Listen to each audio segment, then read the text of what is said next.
One of the more popular trends that's pretty dangerous to the health of your private practice that at least we've seen recently is the elimination of lunches.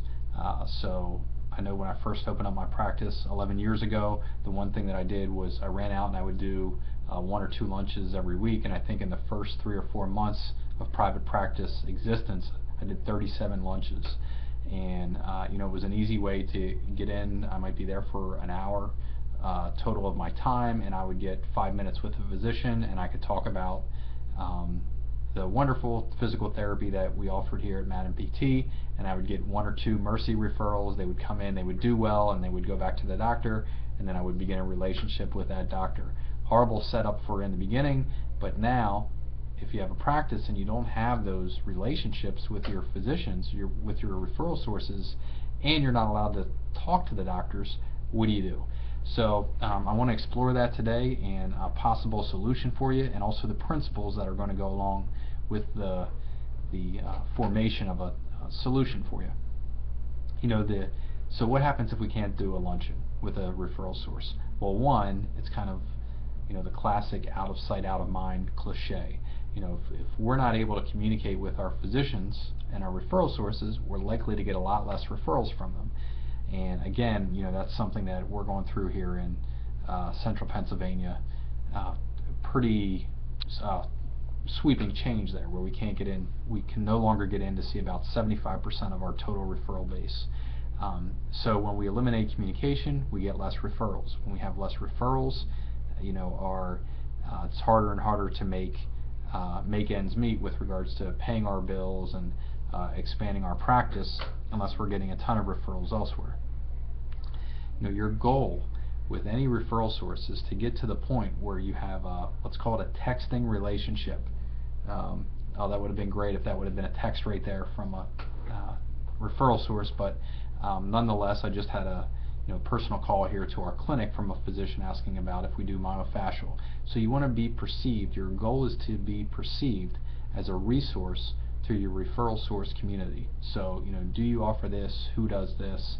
You want them to be calling you and texting you, or calling your cell phone or your direct office line with, what do I do in this situation? I have this patient. Here's their story. What do we do? And I've been able to develop that over time. But if I had not had that, what would I do if I could not get into a physician to offer a lunch? And here's one idea.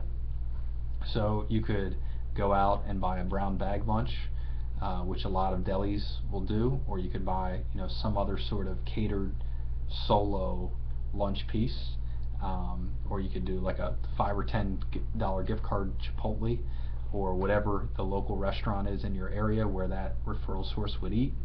So you can buy them lunch, and then really what you want to do from there is use that time, and you're going to have some sort of they call it a stick letter, or here's what to do with my package, so that the physician gets your 5 or 10 minute marketing message.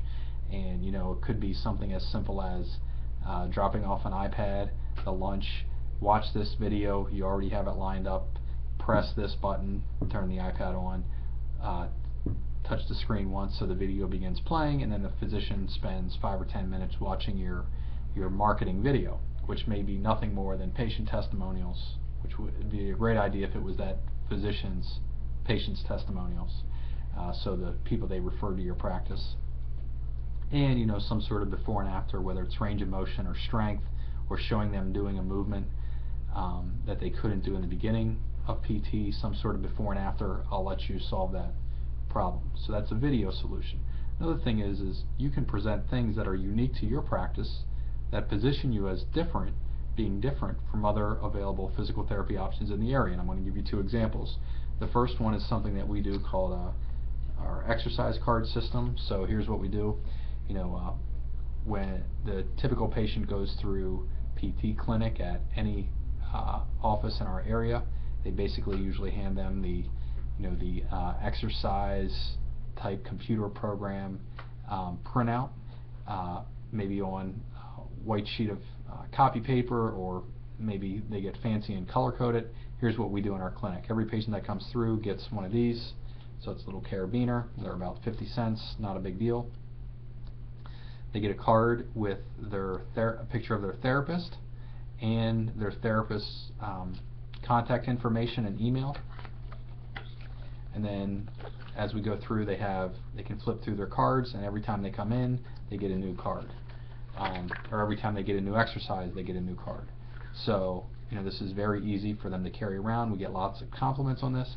So what I might do is, in my marketing package that the physician is going to review in 5 or 10 minutes, I'm going to have a letter explaining in patient terminology and in physician terminology or clinician terminology how great these are, and stating that every patient who comes through gets one of these. Every one of their referrals who comes through gets one of these, so that they continue to do their exercises properly and correctly at home.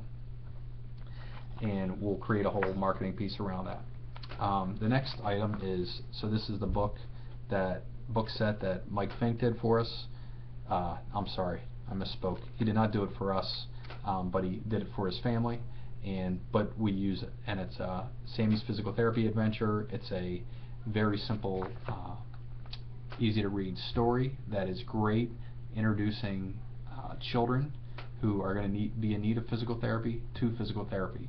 So we have a couple different ways to promote this, but one is we could actually just get the book and the activity book in the hands of the referral source over a luncheon that we're not allowed to have with them, where they have this in their hand, they see what we're doing, and they view us as a little bit different than the average PT who came in to see them in the past.